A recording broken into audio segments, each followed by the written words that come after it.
გამარჯობა მეგობრებო, სიარული არის ერთ-ერთი გზა თუ გინდა ხანგრძლივი და ძანსაგი ცხოვრება.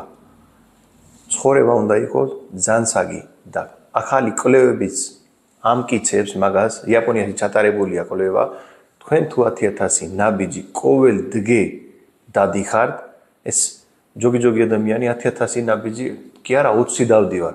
უვაძრო შეიძლება 50 დადიხარ. საჭმელი ჭამის მერე ითვლება ყველაზე საუკეთესო სიარული. თქვენ თუ დადიხარ 10,000 ნაბიჯი ყოველ დღე, საჭმელი გადამამუშავების პრობლემა, დეპრესია, კუჭის პრობლემები, კუჭის ნაწლავის პრობლემები, გულის დაავადებები, რისკი, ძალიან დიდი რისკი სიმცირე არის მეგობრებო, თუ ადამიანი 2,000-ზე ნაბიჯზე ქვევით დადის, ძალიან დიდი რისკებშია დაავადებები და ქრონიკული დაავადებები, რომელიც არის როგორც გულის, ალცჰაიმერის და ეგეთი პრობლემები. 2,000 ნაბიჯზე ქვევით ითვლება ეგეთი ადამიანები, რომელიც თელი დღე ძის, თელი დღე კომპიუტერში მუშაობენ, მერე ჭამენ და ძინავს. 2,000 ნაბიჯი არაფერი არ არის, მაგას შეიძლება ერთი პატარა ბავშვიც გადის 2,000 ნაბიჯი, მაგრამ ჯოგი დიდი ადამიანი თელი დღე სიბნელეში მუშაობს, კომპიუტერში მუშაობს, ან თამაშობს და საჭმელი ისევე მაგიდაძე საჭმელის ჭამ და ძინავს. თუ ადამიანი 2,500 ნაბიჯზე ძევით მიდის, უკვე იწყება ბენეფიტები მეგობრებო. პირველი ბენეფიტი იწყება გულის კარდიოვასკულარი, ანუ ჩვენი გულის ფუნქციების სისტემა კარგად იმუშავებს, უფრო კარგად იმუშავებს, როცა თქვენ დადიხართ. რატოა ეს სიარული კარგი? თქვენ რო საჭმელი ჭამს, იქ არ უნდა ჭამო ბევრი ნახშირის წყლები, მაგრამ მაინც იჭმება, შემთხვევებით ისე იშლება ადამიანს, ზოგი კვებამ არ იცის, ჭამს ცოტა ეგეთი საჭმელები, რომელშიც შედის ბევრი შაქარები, დამალული შაქარები და მაგრამ თუ თქვენ მიდიხარ მერე სიარულში, რა თქმა უნდა 40 წუთი უნდა დაჯდე და იმის მერე დაზიანება არ იქნება. ეს გლუკოზაში არ შევა ეს ნაჭამი შაქარი, თქვენ სიარულში ხარჯავს მაგას. იხარჯება და თუ არ ხარჯავს და ძიხართ ან ძინავს მაგ დროს, მაშინ ინახება ეს შაქარი, შეინახება და წონასი იმატება ადამიანი. ადამიანი რომელიც არის პრედიაბეტი ან დიაბეტი, დილით რო გვიჯავს, არაფერი არ უჭამია, მაგრამ შაქარი არის მაგლა წასული. არაფერი არ უჭამია, ფიქრობს რა უნდა გავაკეთო. წამალი არ არის მაგ დროს. დახარჯე ეს შაქარი სიარულით. მიდიხარ, იარე და დაიხარჯება. პირველ რიგში, როცა დადიხართ, სიარული იხარჯება გლუკოზა. იყენებს ჩვენი ორგანიზმი გლუკოზას, პირველად იყენებს გლუკოზას. გლუკოზა დაიხარჯება, ქვევით ჩამოვა, ბუნებრივად შაქარის დონე. ადამიანი როცა სტრესშია, იმ ადამიანს როგორ ეხმარება სიარული? ნაკლებად ჯანგბადი არის ადამიანის ტვინში, როცა სტრესშია, ჩაკეტილია. და თქვენ როცა სიარულში ხარ, იმ დროს და უფრო კარგია სიარული პირი დაკეტილი, მარტო ცხვირით უნდა ისუნთქოთ გრამად. მაშინ მეტი ჯანგბადი შედის და დიდი ეს დეპრესიები და შეშფოთვების გამოსავალი მარტო სიარულით შეიძლება.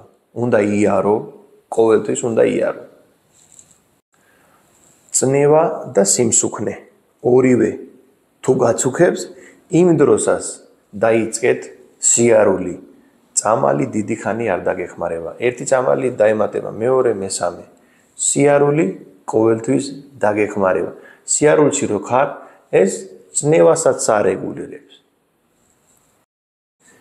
კარგი, ეხლა წონის დაკლებაზე თუ გინდა, ვიარე ბევრი დავდივარ და წონა ვერაფერით ვერ დავკელი. გააძომე თქვენი წელი, ყოველ დღე 10,000 ნაბიჯი საგამოთი საჭმელი ჭამის 40 წუთის მერე დაიწყე სიარული. 10 დღის მერე გასინჯე. დაპატარებული იქნება გარანტირებულად. უაძრო სიარულიც არ შეიძლება.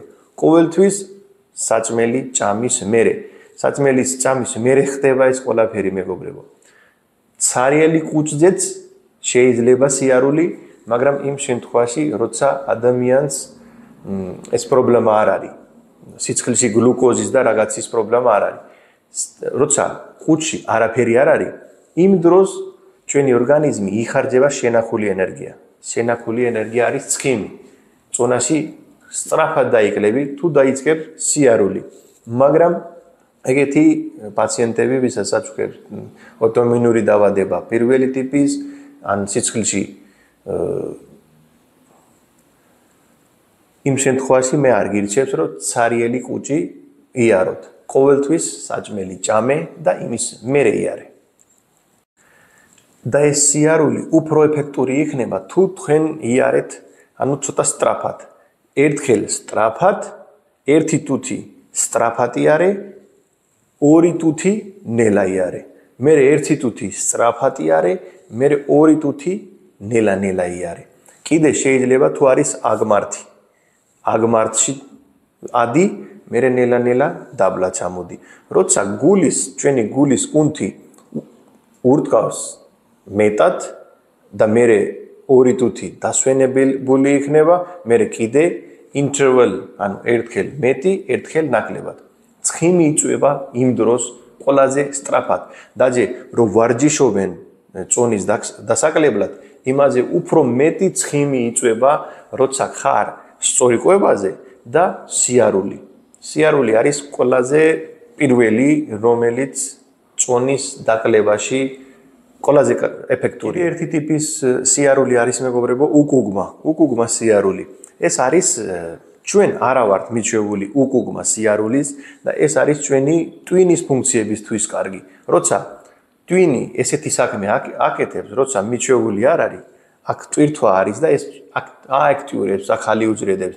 იმიტომ თუ შეგიძლია უკანა backward walking ქვია მაგას ინგლისურად, ესეც კარგია ჩვენი ტვინის ფუნქციებისთვის. სიარულის დროს მობილურის ყურება, კინოს ყურება და ესე სიარული. ეს ეფექტური არ იქნება. ჩვენ ტვინი უნდა იყოს იმ საქმეში, რომელიც აკეთებს.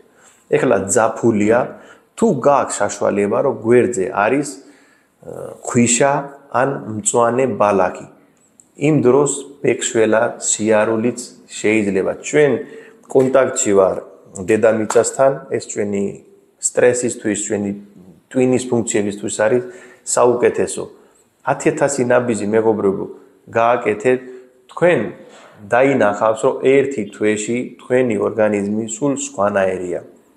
დაწყებული უძილობიდან დამთავრებული წნევებამდე შეიძლება დალაგდე ერთი თვეში.